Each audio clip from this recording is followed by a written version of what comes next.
새로운 항로는 북미와 유럽이었습니다. 라네즈는 립 슬리핑 마스크를 앞세워서 미국 소비자에게 다가갔고, 설화수는 글로벌 럭셔리 스킨케어 브랜드로 정체성을 다시 세웠습니다. 새로운 브랜드도 직접 사들였고요.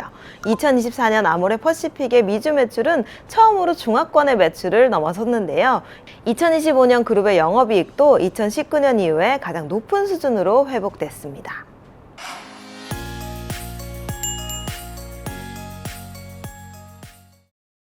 요즘처럼 하루에도 여러 번 분위기가 뒤집히는 곳이 주식시장이지만 2015년에도 예상하기 어려운 일이 벌어졌습니다.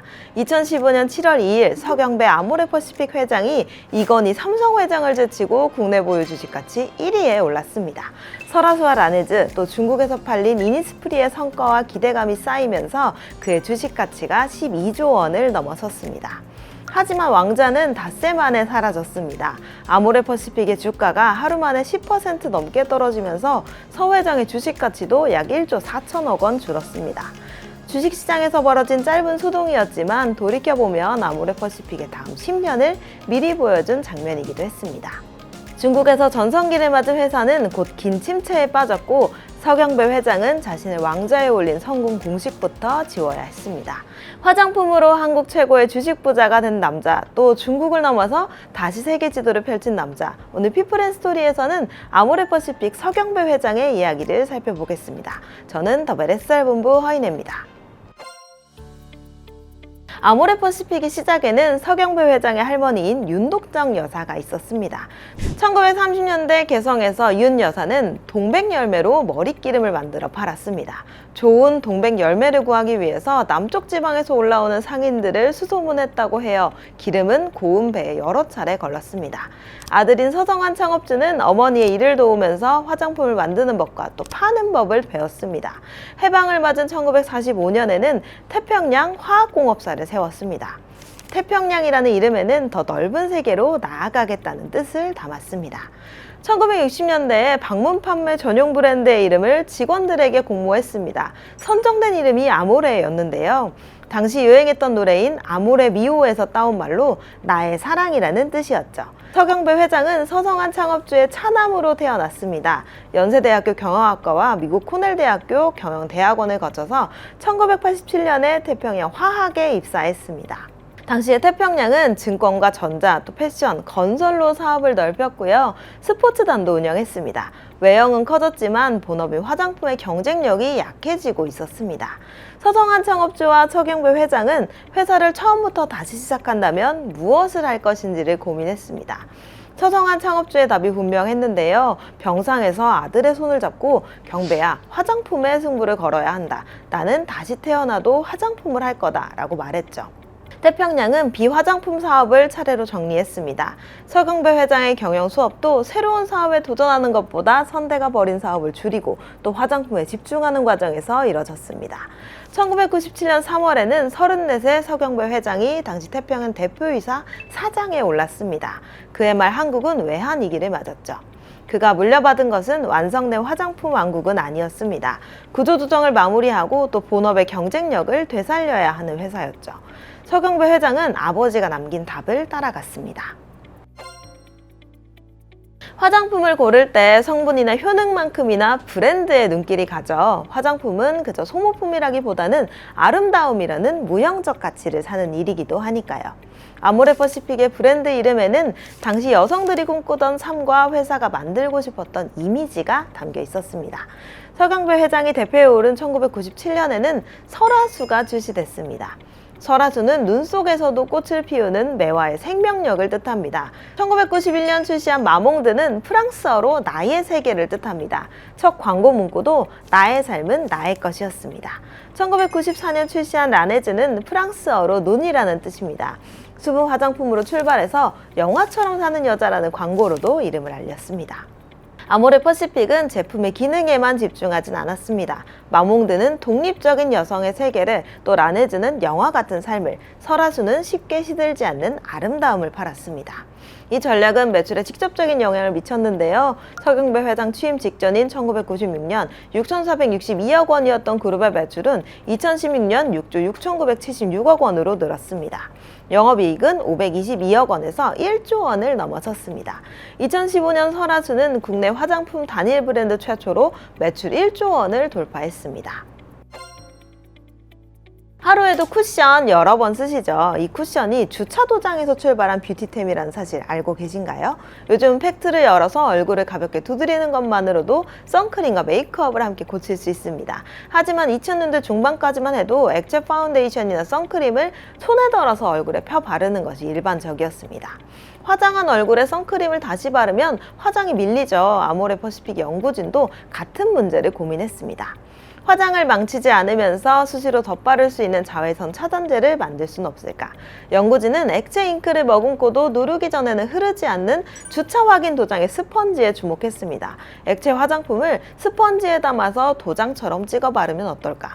아이디어가 단순했지만 제품으로 만드는 과정이 쉽지 않았습니다. 내용물의 배합을 200번 바꾸고 스펀지의 재질과 두께를 찾기 위해서 수천 번의 시험을 거쳤습니다. 2008년 아이오페 에어 쿠션이 출시됐습니다. 자외선 차단제와 메이크업 베이스, 파운데이션을 작은 팩트 하나에 담은 제품이었죠. 뚜껑을 열고 퍼프로 가볍게 두드리는 쿠션은 여성들의 화장 습관을 바꿨습니다. 아모레퍼시픽의 쿠션 제품은 2016년까지 누적 1억 개 넘게 팔렸고요. 글로벌 화장품 기업들도 잇따라 비슷한 제품을 내놨습니다. 2017년 출시된 헤라액 블랙 쿠션은 2024년 누적 판매량 1천만 개를 넘어섰습니다.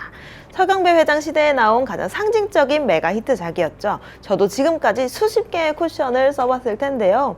아모레퍼시픽은 설화수와 라네즈 같은 브랜드를 키우는 데 그치지 않고 세계 화장품 시장에 쿠션이라는 새로운 제품군을 만들어냈습니다. 2000년에는 자연주의 브랜드 이니스프리가 등장합니다. 이니스프리라는 이름에는 피부에 휴식을 주는 섬이라는 의미가 담겼습니다. 브랜드의 중심에는 서성한 창업주가 1970년대부터 황무지르개간에서 만든 제주의 녹차밭이 있었습니다. 제주의 섬에서 출발한 이니스프리는 중국 대륙에서 폭발적으로 성장했습니다. 중국인 관광객들은 한국의 면세점과 명동으로 몰려왔고요. 중국 현지에서도 이니스프리의 매장이 빠르게 늘었습니다. 2015년 서경배 회장의 보유 주식 가치가 12조 원을 넘어섰고 설화수가 매출 1조 원 브랜드가 됐죠. 이때가 아모레퍼시픽의 전성기였습니다. 하지만 성장의 상당 부분은 중국 현지 사업과 중국인 관광객 또 면세점에 기대고 있었습니다. 중국에서 더 많은 매장을 열고 더 많은 관광객이 한국을 찾는다는 전제가 흔들리면 성공 공식 전체가 흔들릴 수 있는 구조였죠. 2017년 한중 관계가 얼어붙으면서 중국인 관광객과 면세점의 수요가 줄었습니다. 코로나19까지 겹치면서 오프라인 매장과 관광객을 중심으로 만든 유통망이 직격탄을 맞았습니다. 외부 환경만의 문제는 아니었는데요. 중국 소비자들은 더 이상 한국 화장품이라는 이름만으로 지갑을 열지는 않았습니다. 중국 브랜드의 품질과 마케팅의 능력은 높아졌고 소비의 중심도 로드샵에서 온라인과 소셜미디어로 이동했습니다. 아모레퍼시픽은 이니스프리의 매장을 줄이고 중국 사업을 재편했지만 전성기를 만든 방식에서 벗어나는 데 시간이 걸렸습니다. 2016년 6조 7천억 원에 육박했던 그룹의 매출은 2023년 4조 원 수준으로 줄었습니다. 같은 기간 영업이익은 1조 원대에서 1,500억 원대까지 감소했습니다. 한때 주식시장의 황제주로 불렸던 기업의 긴 겨울이었습니다. 해외 시장의 실패가 처음은 아니었는데요. 1990년대에 아모레퍼시픽은 프랑스의 순이라는 브랜드를 선보였습니다. 제품에는 자신이 있었는데 현지 여성의 화장 습관과 유통 방식을 충분히 이해하지 못했습니다. 서경배 회장은 저서에서 1995년 프랑스 사업 현황을 보기 위해서 현지로 날아왔는데 약국 진열장 구석에서 먼지를 뒤집어 쓰고 있는 순을 보고 분해서 눈물이 날 정도였다고 회고했습니다. 품질이 좋다는 이유만으로 해외 소비자가 선택해주지는 않는다는 교훈을 얻었죠. 새로운 항로는 북미와 유럽이었습니다. 라네즈는 립슬리핑 마스크를 앞세워서 미국 소비자에게 다가갔고요. 설화수는 글로벌 럭셔리 스킨케어 브랜드로 정체성을 다시 세웠습니다. 새로운 브랜드도 직접 사들였는데요. 2022년에는 미국의 럭셔리 클린 뷰티 브랜드인 타타하퍼를 인수했습니다. 이듬해에는 코스알엑스의 자녀 지분을 인수해서 자회사로 편입했습니다.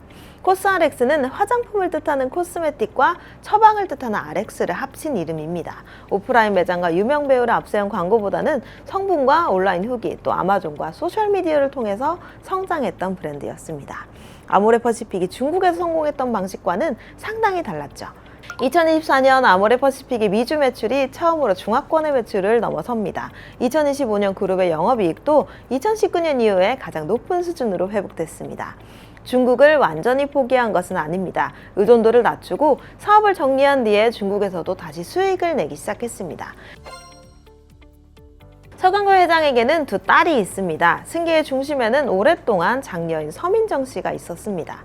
현재 아모레퍼시픽 홀딩스의 보통주 241만여 주를 보유하고 있습니다. 코넬 대학교와 베인앤컴퍼니, 중국의 장강상 학원을 거쳐서 그룹의 전략과 럭셔리 브랜드 업무도 맡았습니다. 다만 2023년 휴직에 들어간 후에는 경영 수업이 멈춰 있습니다. 같은 해 서 회장은 차녀인 서호정 씨에게 지주사의 주식 240만 주를 증여했습니다. 당시로 치면 약 637억 원 규모입니다. 이 가운데 172만 8천 주는 2029년에 보통주로 전환됩니다. 서호정 씨는 2025년에 오설록 제품개발팀의 신입사원으로 입사했고요. 2026년에는 아모레퍼시픽 보통주 19만 주도 증여받았습니다. 현재 의결권 지분은 장녀가 크게 앞섭니다. 하지만 최근에 지분 이전과 경영 수업은 차녀 쪽에서 더 활발하죠. 아직 후계자가 정해진 것은 아닙니다. 회사의 지배력을 결정할 대부분의 지분은 여전히 서경배 회장이 보유하고 있습니다. 차남으로 태어나서 화장품 사업을 맡으면서 후계자가 된 서경배 회장은 이제 두 딸 가운데서 누가 아모레퍼시픽의 다음 항해를 이끌지를 결정해야 합니다. 2025년 창립 80주년을 맞은 서경배 회장은 2035년 그룹 매출 15조 원, 해외 매출 비중 70%라는 새로운 이정표를 제시했습니다. 첫 번째 전성기가 중국 시장을 뒤흔들면서 한국 화장품에 화려한 신화를 썼던 시기라면 그가 다시 그리는 뷰티 지도는 훨씬 넓고 또 다채롭습니다. 설화수와 라네즈라는 클래식한 유산 위에 코스RX와 타타아포 같은 새로운 감각을 더해서 북미와 유럽 또 중동의 화장대까지 스며들고 있죠. 아모레가 뜻하는 사랑, 그리고 세계를 품겠다던 태평양이라는 이름, 동백기름을 걸러 팔던 개성의 조그만 점포에서 시작해서 쿠션 하나로 전 세계 여성들의 화장 습관을 바꾸고 한국 최고의 뷰티 제국을 이끌어낸 경영자. 그는 이제 단 하나의 시장에 안주했던 과거를 넘어서 태평양 너머의 세계 시장의 거친 파도 속에서 K-뷰티의 참모습으로 다시 한번 승부를 걸고 있습니다. 전 세계인의 피부와 일상의 아름다움을 더하는 이 거대한 여정, 그리고 그가 일군 아름다움의 유산을 이어받을 다음 주인공은 과연 누굴까요? 오늘 피플앤스토리는 아모레퍼시픽의 서경배 회장의 메이크업 일대기를 담았습니다. 함께해 주셔서 감사합니다.